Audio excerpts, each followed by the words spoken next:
75 ఏళ్ల స్వతంత్ర భారతదేశంలో మహిళా సాధికారత సాధ్యపడిందంటే ఏం చెప్తారు మేడం?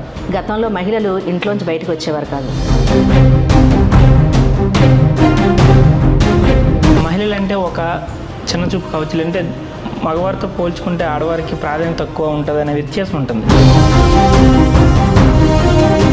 ద్రౌపది ముర్ము అలాగా చాలా మంది మహిళలు, అలాగే మన ప్రతిభా పాటిల్ గారు, అలాగే చాలా మంది మహిళలు ఈ రోజు మనకు కనిపిస్తున్నారు. అంటే వీళ్ళందరూ ఆ వ్యత్యాసం నుంచి బయటకు వచ్చిన వాళ్ళే కదా.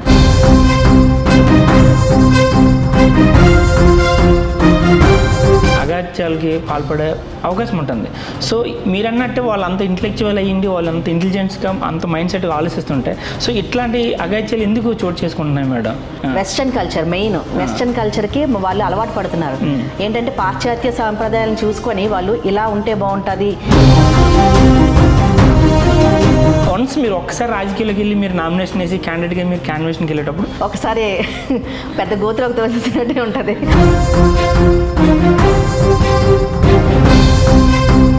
మనిషికి ఎప్పుడైతే ఒడిదుడుకులు ఎదురవుతాయో, ఎప్పుడైతే సమస్యల మీద సమస్యలు వస్తుంటాయో అప్పుడు మనిషి రాడు తేలిపోతారు. ఉమెన్గా మీకున్న స్ట్రెస్ వేరే ఉంటుంది, మీకున్న ప్రెషర్ వేరేగా ఉంటుంది. సో అవి ఎలా మీరు ఓవర్కమ్ చేయగలిగారు మేడం? చాలా ఇబ్బంది పెట్టారు మమ్మల్ని. ఎక్కడ మీటింగ్లకు వెళ్ళినా మమ్మల్ని ఇబ్బంది పెట్టేవారు. చాలా అంటే ఏదో మండల మీటింగ్కి వాటికి వెళ్ళినా మమ్మల్ని ఫోకస్ ఎక్కువగా మమ్మల్ని చేసేవారు. మీరు సర్పంచ్ అయిన తర్వాత ఎంటైర్ స్టేట్కి సర్పంచ్ సంఘానికి అధ్యక్షులుగా అయ్యారు. అది ఇంకా పెద్ద బాధ్యత. సో అది ఎట్లా బ్యాలెన్స్ చేయగలిగారు మేడం? అంటే మేము ఇంట్లో ఉండేది తక్కువైపోయింది నిజంగా. అప్పుడు మీటింగ్లు అంటూ రోడ్ల మీద పడి తిరిగే వాళ్ళం.